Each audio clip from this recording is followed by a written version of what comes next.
Hey, everybody. Hi, Paul. Hey, guys. Morning. Hi, Paul. Yeah. Hi, Paul. So, does anybody know if Quentin is planning on joining today? Yeah, as far as I know, he should be joining. Okay. Let's give him a moment to join. Yeah, I think he joined. He just joined in. Hi, guys. All right. Let's see. Would somebody link the agenda in the chat? Yeah, and somebody needs to mute, please. Thank you. Yeah, today's agenda should ideally be continuing the discussion where we left off in the last meeting. It was an unfinished discussion as far as I understand.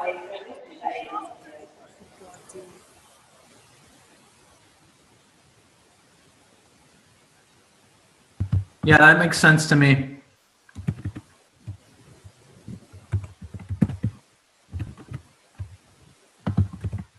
I guess this was the document. Yep. One sec, I'll be right back.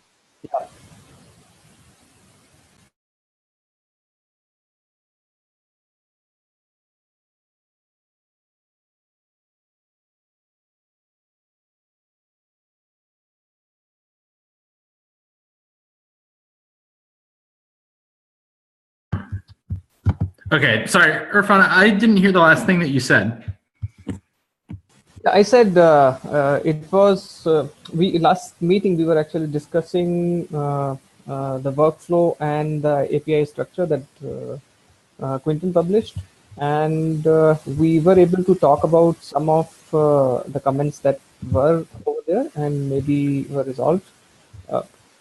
And one specific pointer that we left on while we finished the meeting, we ran out of time in the previous meeting, was Quinton and Maru probably had an argument over what should be the exact structure that we should use, or what should be the exact base API that they should use for placement.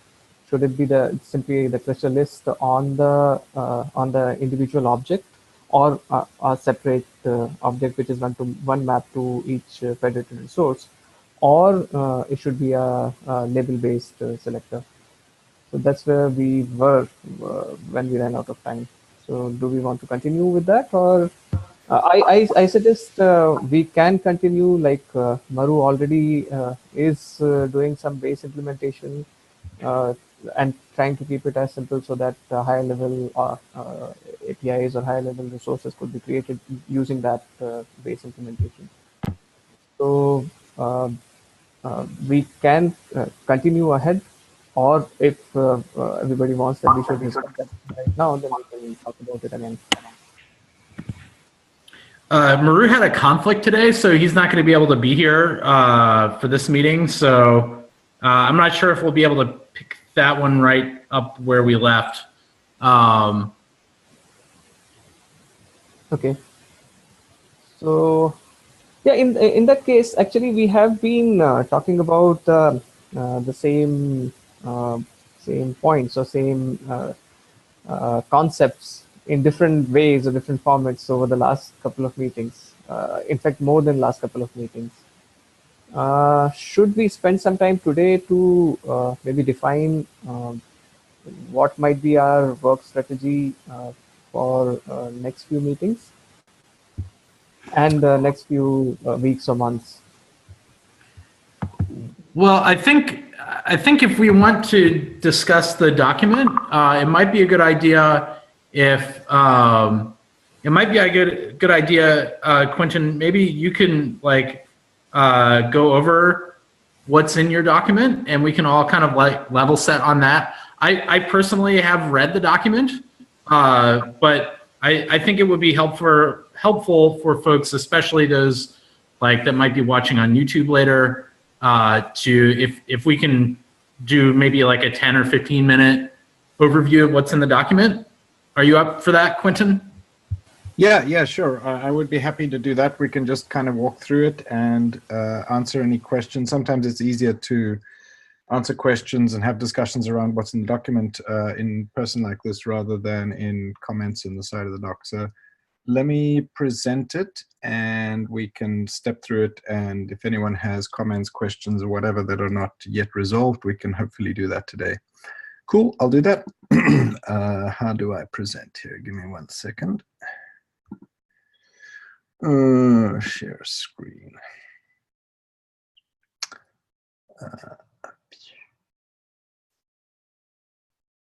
What a lot of choices I have.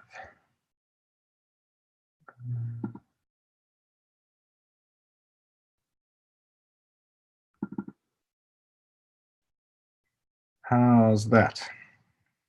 Can people see the screen? Just zoom in a little, Quentin. Sure, I can do that.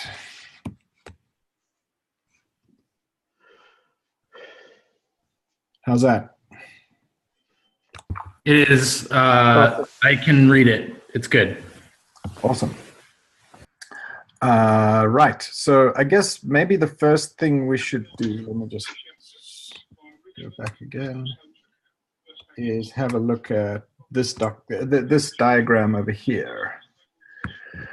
Just to make, because that's kind of the mental structure for most of what follows in the document. So the thinking was, I think there's, could somebody mute?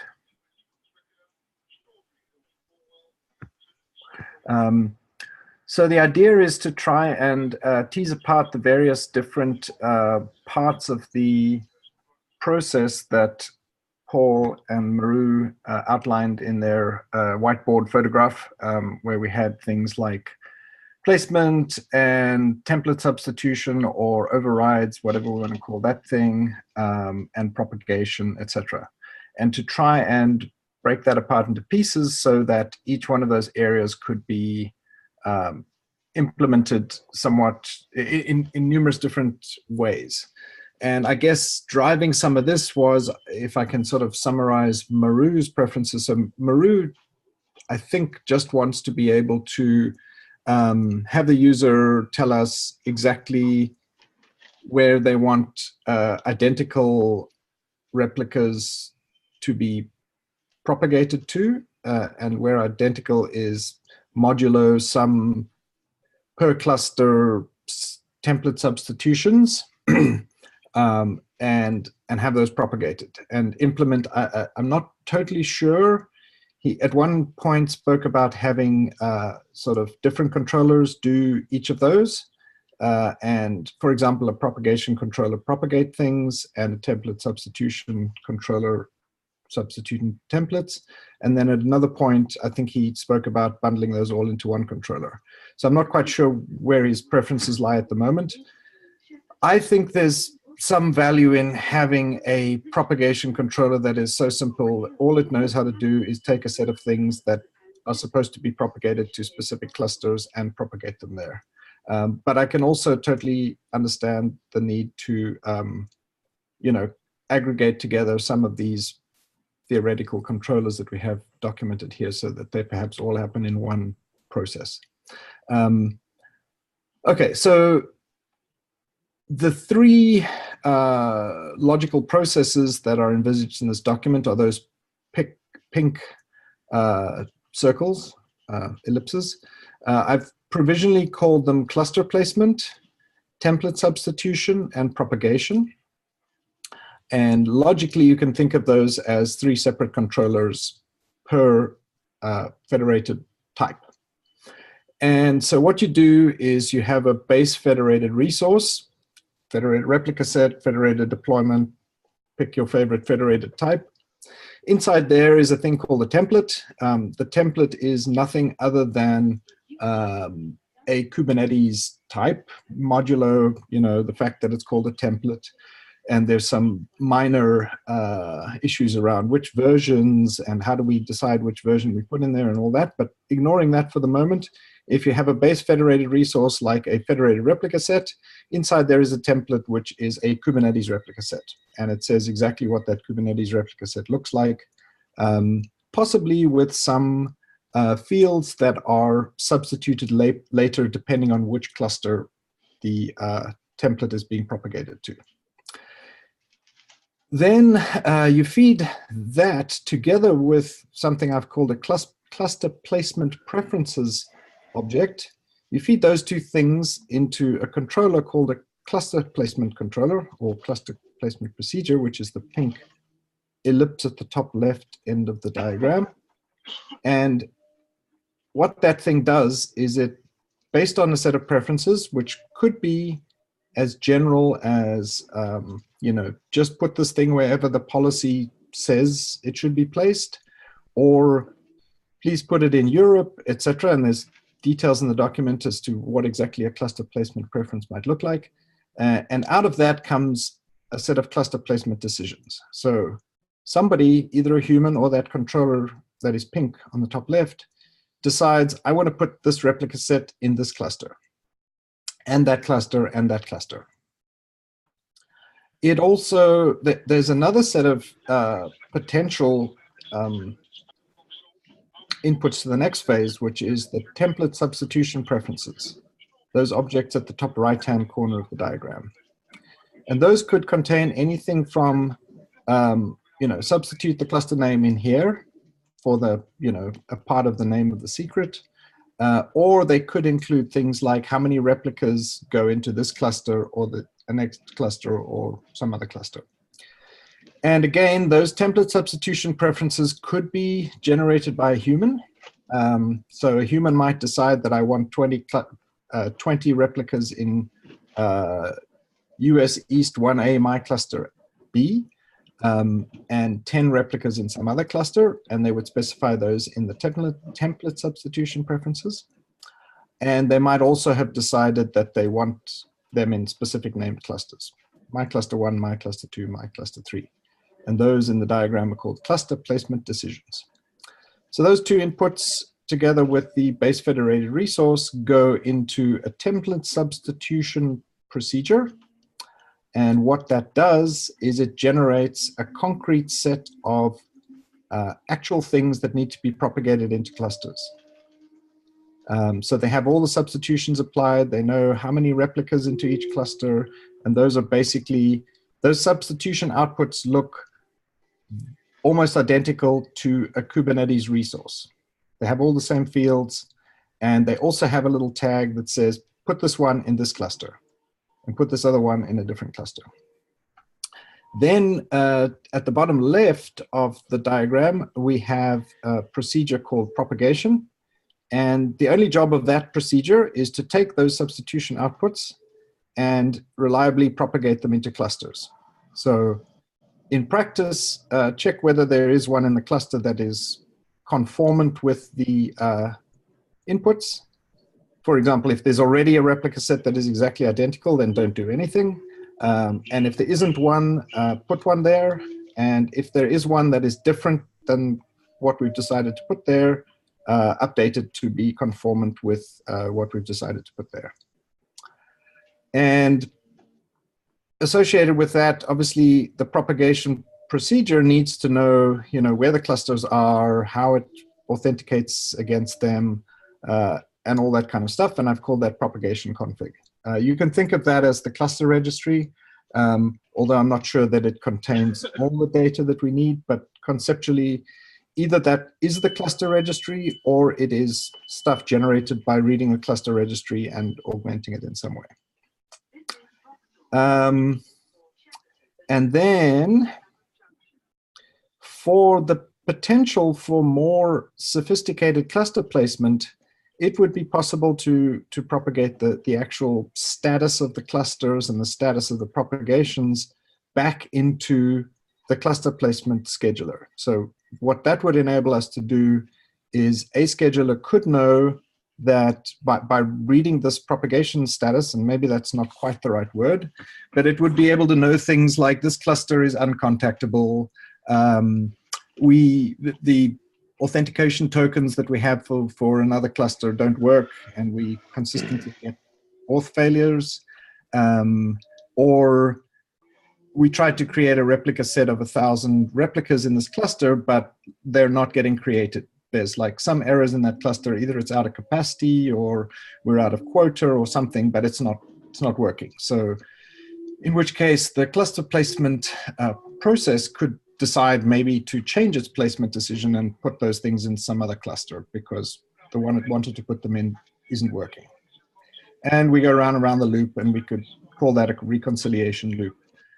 Cluster placement, template substitution, propagation, and then the feedback loop, which drives that whole recon loop. And the recon loop is totally optional. So I guess the pretty important part of this diagram is the fact that you can throw away quite a few pieces of that diagram and you could still have a valid workflow. So particularly, you could create a base federated resource with its template. You could create a set of cluster placement or a cluster placement decision for that base federated resource, saying I want to go into cluster A, B, and C. And I want 20 replicas in A, 30 replicas in B, and 50 replicas in C, and create a template substitution object for that, preferences. And then your piece of software could generate the substitution outputs, i.e. a replica set for cluster A with whatever I said, 10 replicas, and a replica set for cluster B with 20 replicas, and a replica set for cluster C with 30 replicas. And that controller, or logically a propagation controller, which might actually be the same piece of software, could push those things into the cluster and ignore failures, into the set of clusters, sorry. And if they don't go into the clusters, or if they don't run, or if authentication fails, it could just ignore that, and that could be the end of the story.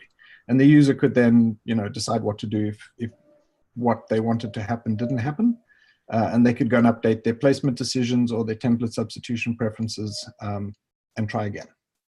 Or a more sophisticated controller could execute that reconciliation loop and move the stuff and decide to put it somewhere else where it actually fits, or that is compliant with current policy, or any other set of logic that might apply, but that's entirely optional.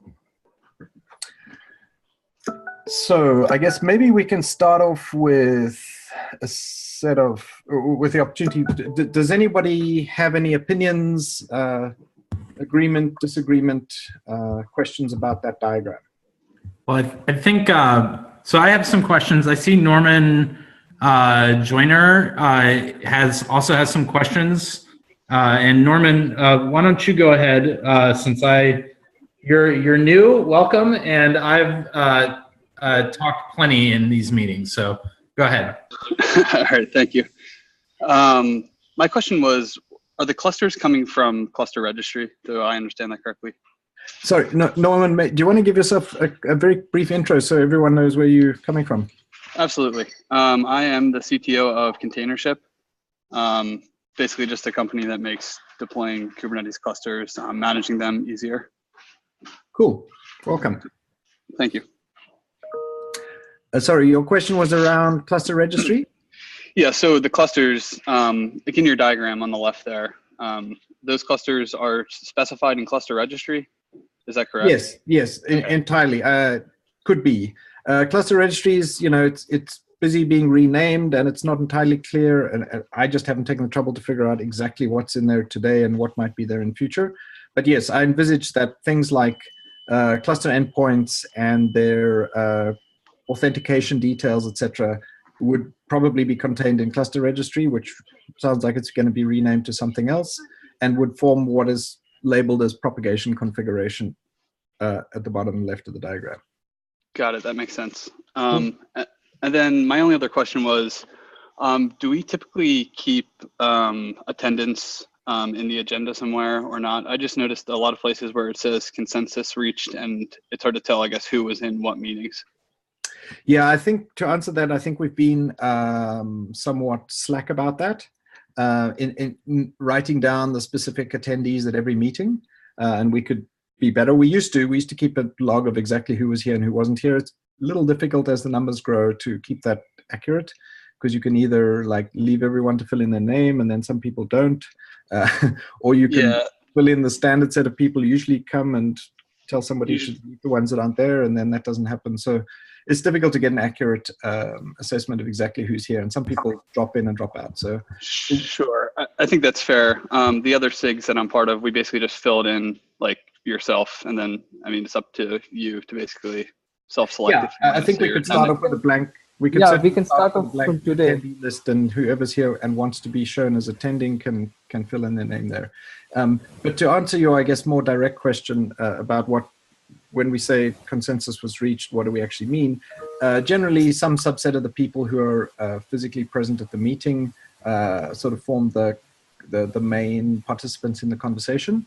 And if all the main participants said, yes, we kind of agree this, then we call that consensus, and we say, does anyone disagree? And if there's no response, then we say, right, we have consensus. That's sort of the informal meaning of consensus in the notes. Yeah, we should probably work a little bit on moving towards like lazy consensus, so that it's not dependent on your ability to show up at a particular meeting.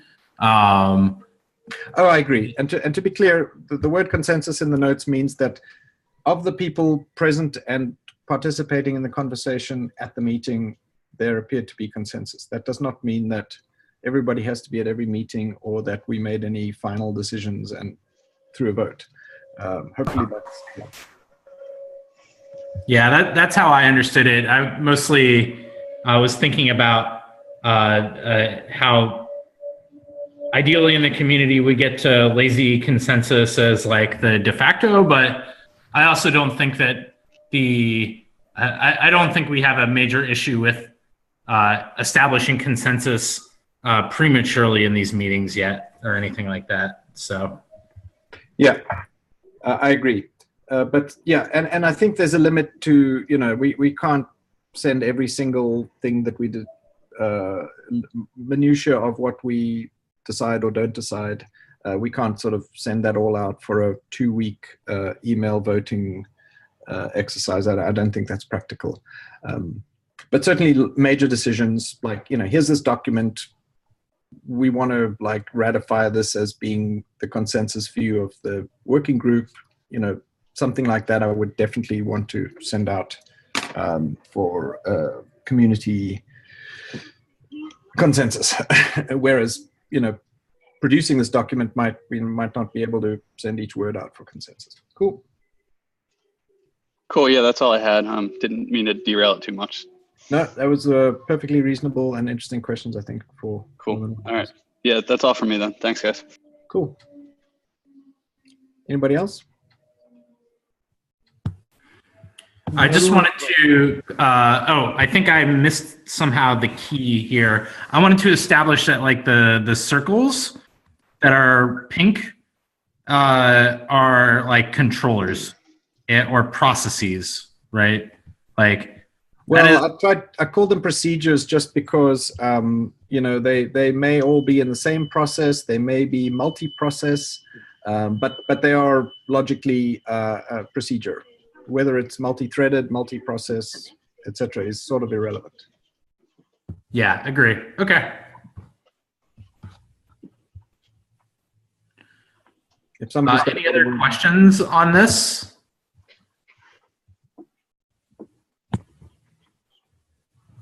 I guess for me, it makes more sense if I try to translate this in terms of who's watching what Kubernetes resources. Sure. Typically, because that's how I try to understand how the other controllers work. So the arrows, maybe the arrow directions I would try to draw differently, but I'd have to invest a bit more time in the document itself underneath, where I think more resources are specified. Sure. Christian, just to be clear, I think all the watches that you're referring to are the blue arrows. And the direction of the arrow just indicates the direction of propagation. So yes, the watch would actually be initiated in the opposite direction. But when the watch triggers, the data flows in the direction of the arrow. Does that make sense? Yeah. Like for example, if the green list is the list of clusters, typically that's what in a federation we would change that list of clusters. What Sorry, is to the be clear, that's not actually a list of clusters. That's the actual clusters. So that's the clusters that have API endpoints. That's the real things. The propagation config, I think, is what you're talking about, which is a list of clusters we can propagate to and how to, connect to them, etc.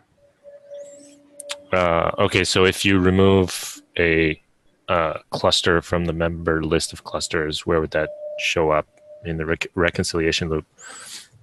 The propagation config would have that cluster removed. I mean, the cluster itself doesn't actually disappear. I mean, the cluster's still out there. But the configuration as to whether we propagate to that cluster anymore and what credentials we have or don't have, etc., is all in the config. So that Okay, so the cluster list itself is moved to each resource has its own cluster list. Is that right? This is a little vague at the moment, perhaps. So the way it's drawn on the diagram, and this is sort of up for debate if we want to, is that the config would go into the propagation resource and it would then, send out a status for each of those things saying this cluster is there and is working and etc. And then we could use that for automated placement decisions. We could do that differently. We could, give any of those controllers direct access to the propagation configuration, which could be the cluster registry, and I wouldn't have an objection to that. Okay. I guess when I look at the diagram, I'm trying to figure out what's different here than you would get from a CI/CD tool that would just target multiple clusters. I mean, what's the value add in terms of what's being reconciled here that you wouldn't get in a CI/CD tool? Well, so if depends what you mean by CI/CD tool. If Jenkins, or for was example, like a one-way thing. So if you remove that propagation status thing, a CI/CD, what you call a CI/CD tool could totally do the one-way traversal. So starting from the template on the left, the base federated resource, you could feed that into a command line tool and it could produce all the rest up until the stuff gets propagated. And then the propagation either succeeds or fails. And you could call that a CI/CD tool if you like. Yep. Or you could build these things to be long-running controllers that also read the same artifacts, and they could, close the loop and do the reconciliation.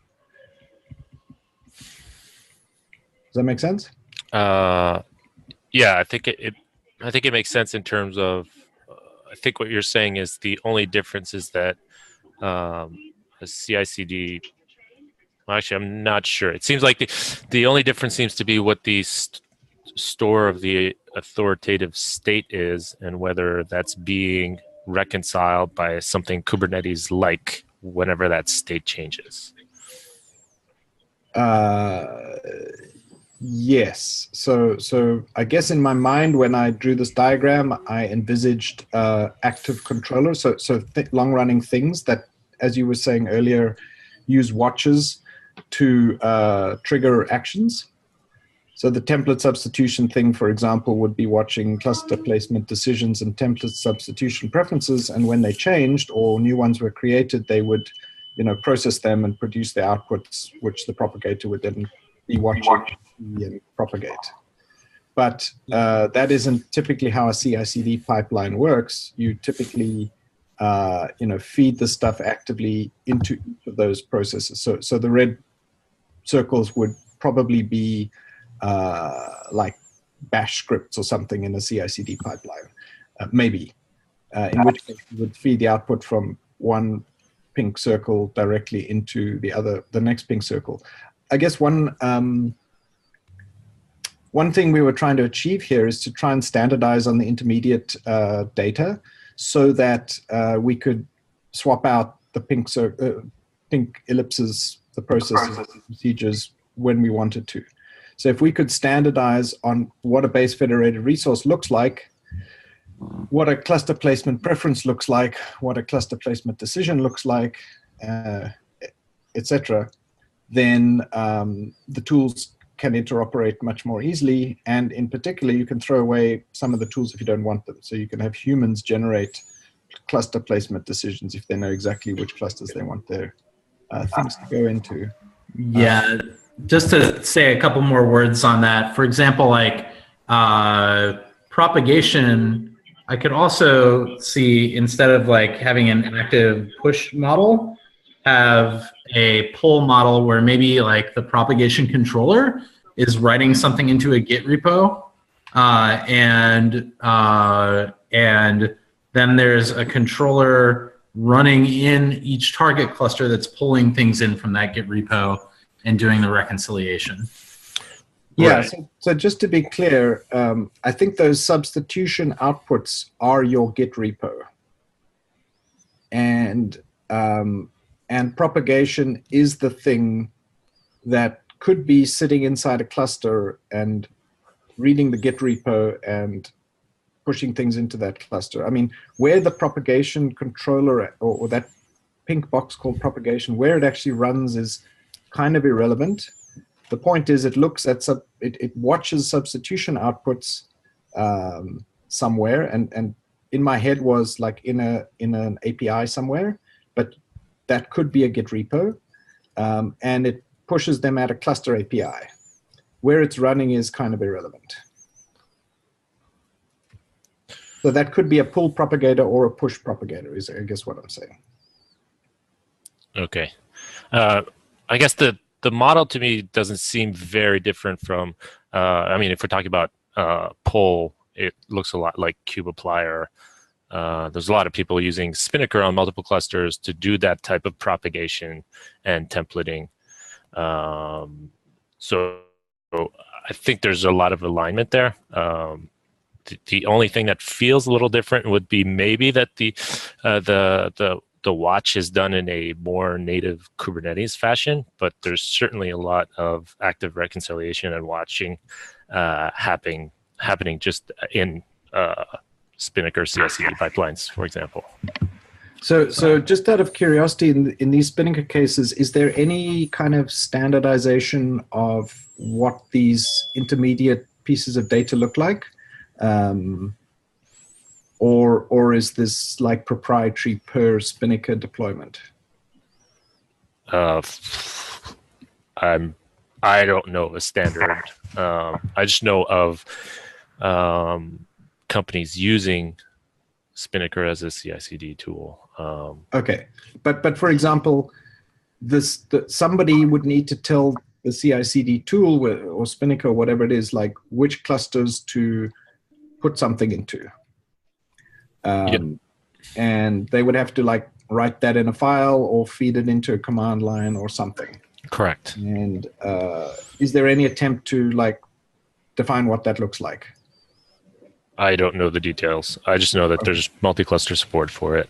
Okay. I just feel that what we have right now, at least in the yellow box, is trying to define another way to do this, which is fine. I'm not saying there's anything wrong with it, but I'm saying that there's other projects that have had their own approach to doing this.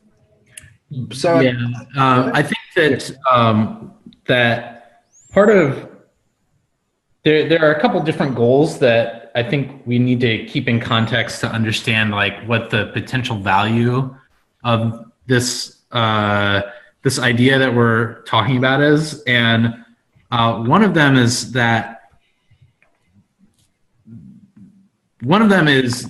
you should be able to if you don't like part of this, as Quentin said, you should be able to create your own system on top of the lowest level building blocks, where like the things called decisions, like base federation resource, placement decisions, and substitution decisions are what I view as like the assembly code.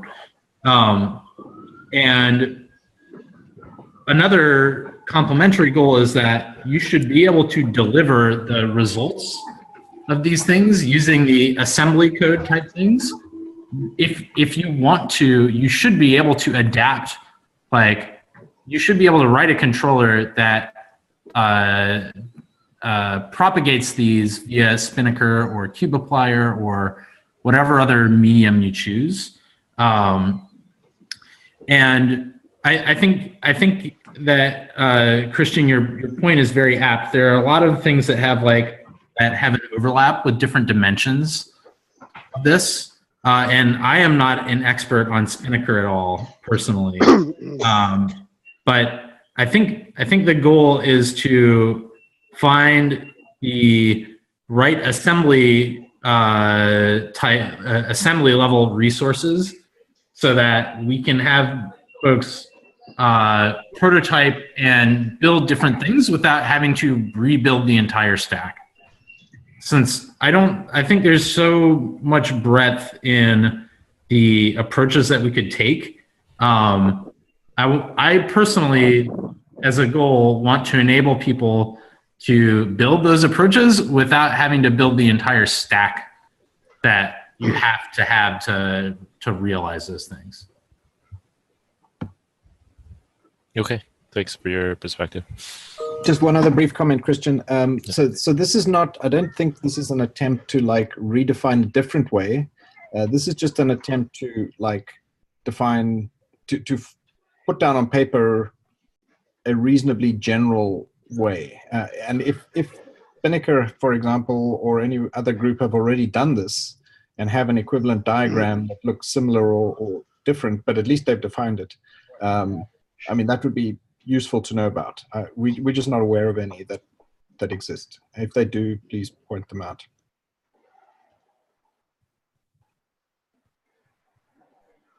Make sense? Yep, thanks. Okay, so we're 40 minutes in now, and we've basically looked at the diagram. Do we want to just keep going through this as discussed? Looks like it's going to take longer than the 10 or 15 minutes that we had in mind, or are there other topics that we want to cover on the agenda today? So I would be fine actually ending here. I think this is a lot of information, and it was a good overview that we provided. I think it might be advantageous if we give some folks time to absorb this and read the document for themselves. How do folks feel about that?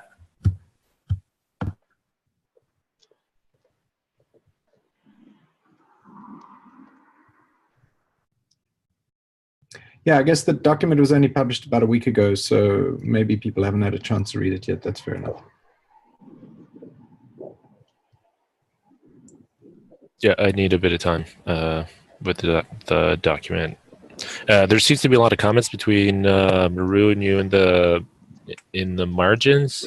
Are you guys violently agreeing, or is there a way to resolve some of those discussions? Because it's a lot more work to consume the document if there's that much on the sidelines. I think you can, if you want to optimize your reading pleasure, you could probably ignore most of the comments in the first pass. And then if you're interested, you could either come back when they're resolved, or if you want to read through them, you can. I don't think there's anything too kind of fundamental there. Okay, and just for my information, because I've missed a few of these Federation meetings, the brainstorming doc that Red Hat initially put together, do you view your doc as a counter proposal, or is it building on that? Is there a general agreement? Yeah, it's very much intended to be building upon that. And yes, I think there is general agreement. Yeah. Okay. Yeah, I have some maybe conceptual distinctions that I would like to make in the document that we're showing, but I would like to give folks time to read this before we enter a discussion on that stuff. And I also don't think that 18 minutes is enough time to talk about them. So. I had a question. I don't see any of the comments in the doc. Do I need to request access to see those? That's weird. Who was that speaking? Sorry, I didn't see. It's Norman. It's possible that I messed up the sharing. Norman, are you a member of this SIG mailing list? Because I think I gave comment rights to everyone in the multi-cluster SIG. I believe I am, but I could be on the wrong account here. Yeah, that sounds possible. Has anyone else had any problem seeing the comments or making comments on the document? That was it. Sorry about that. Okay, Yeah, cool. I don't think I've ever opened a document without being able to see the comments. Yeah, I think I was signed into a Google account that wasn't part of the mailing list. Okay. Cool. If there is anyone who has questions beyond what have been discussed so far, I'm available for the next 12 minutes, so fire away.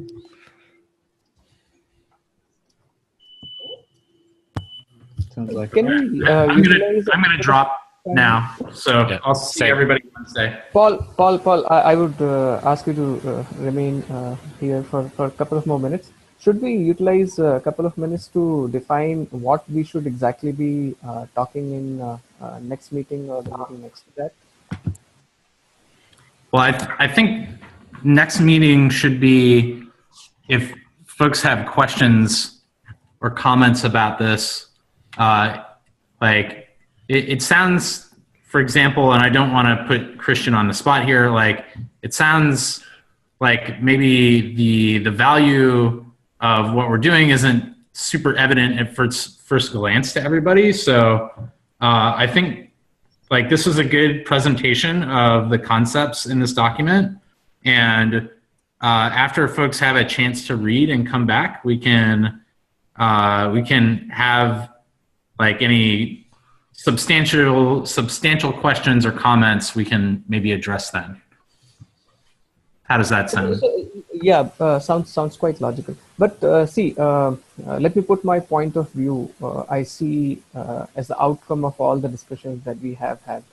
So what I have been seeing, the end result should be that we ideally should reach consensus or should be able to define some base level API for multi-cluster at least, right? And or a spec which might say that if you want to add another resource or a different resource, that this should be an ideal spec or like that. So do we see converging to that, like, or we foresee that in the next couple of meetings we might be able to converge to that? Yeah, I think that makes sense as a next step to like if we think that there's value in the idea of having like assembler level resources that are the primitives that the higher level constructions are built on, it makes sense that before we talk much further about the higher level ones, that we agree on what the actual low level building blocks are. So that makes a lot of sense to me. And I hope that we would be able to do that in the next couple of meetings. Cool, it'll be great. It'll be great if we can do that. Okay, yeah. That was it. Hi, So I just... it's Shashi here. I have a small question for Quentin. In this diagram, right, at the top, we see a smiley. Probably that's a user, right? Correct. And external agents, probably that I assume was something like cluster administrators. No, that was like some external software outside of this system. So I guess one example might be some CI/CD system that wants to push this stuff out into a bunch of clusters, it could generate cluster placement decisions and template substitutions, and then this thing inside the yellow box could pick it all up and push it out to the clusters for them. So anything that wanted to like push stuff out to multiple clusters could be that external agent. Okay. And I was just thinking, there are users as actors for this federation control plane, and there are cluster administrators who have a distinct role to play. So, and then how do we give preference to one versus the other? Like some decisions made by, like the cluster placement decisions made by cluster administrator, and the user is intending something, and give preference to one over the other. I'm not quite sure of that. Sure, I can talk to that. So I tried to unclutter this diagram as much as possible to make it comprehensible, and there were some things that got left out by necessity for that reason. But yes, I think that there are different kinds of deployments. So I think in a very simple example case, the user is allowed to specify exactly where they want their things, and the propagator propagates them there. And there's no intervention by policy or anything else. And maybe the user, discovers that their stuff doesn't get propagated correctly because they don't have quota in the clusters they asked to put the things in, or they don't have the rights for some other reason, or the federation is not configured correctly to be able to send things to those clusters because they're not in the cluster registry or whatever. But that would be a perfectly valid use case. Another valid use case would be to only allow a user to specify placement preferences on the top left of the diagram, and then have an administrator specify policy, quota, and a whole bunch of other things, which then get used to produce concrete cluster placement decisions. And that would be, the administrator role would be to specify those additional rules that the user doesn't get to specify. Yeah. Okay. I could put an explicit administrator in there potentially. It might just confuse the diagram. Maybe I'll just describe it in the words below. But good question, Shashi. Thank you. Thank you.